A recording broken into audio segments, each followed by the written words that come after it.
Okay, problem number 3 on 2-6.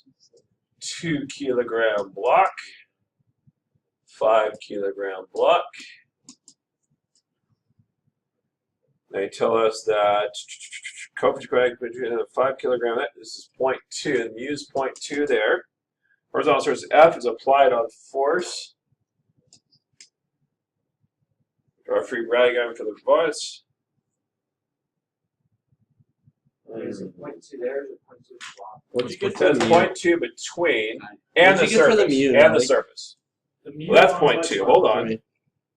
U equals 0.2 there. Let me reread the question. Number C. Coefficient between the 5 kilogram and the surface is 0.2. It doesn't actually say the other one, does it?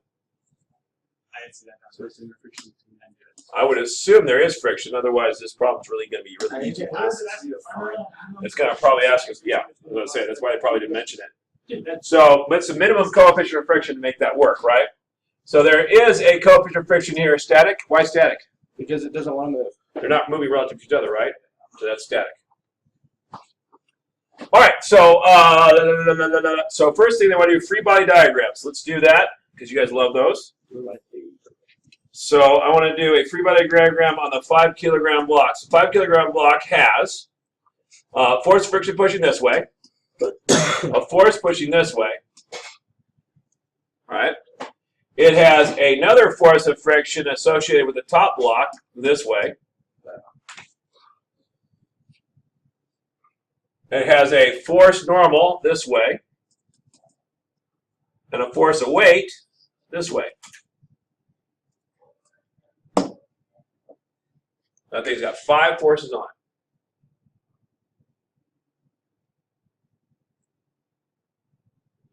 Now, given that orientation of the problem, we're probably not going to care much about force, weight, force normal, except to the extent that it bothers force of friction.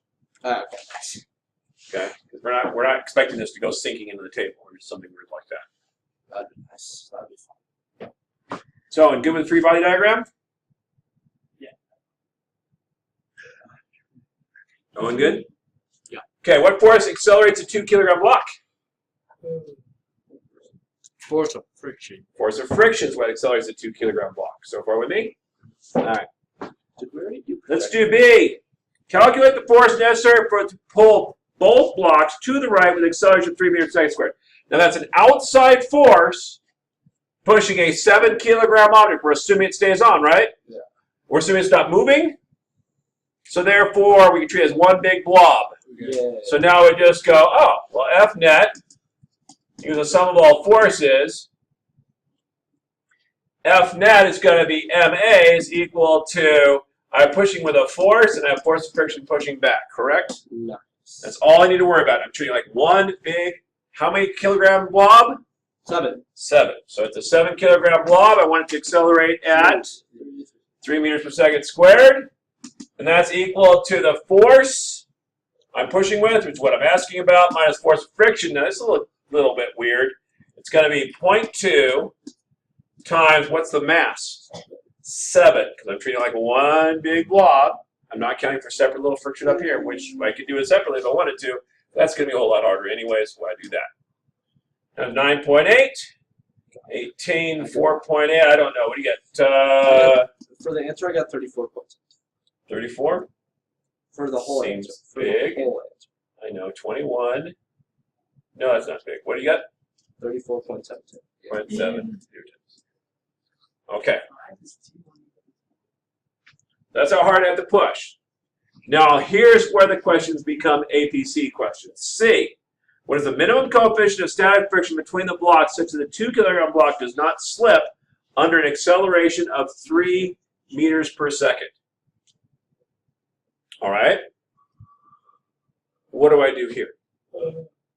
I just did 2.2 times 3 equals mu times 19. But that doesn't account for the fact that I increase the friction here. What happens here? Right? So you need to kind of think about this really hard for a second. So let's start with a 2 kilogram block. Like, Why couldn't you just do it with just a 2 kilogram? let's play with that. Let's take a look at it. So I got a 2 kilogram block. Okay. And we want to accelerate, right? So we've got, what forces are on the 2 kilogram block? Force normal, Force normal, force of friction, force of weight. Force of friction operates that way, correct?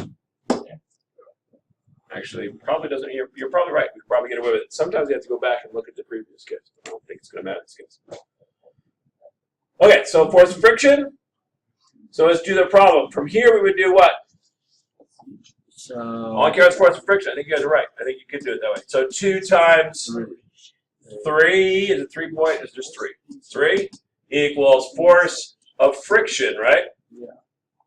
That's 6 equals force of friction, which is mu force normal, which is equal to, we don't know mu. What's force normal?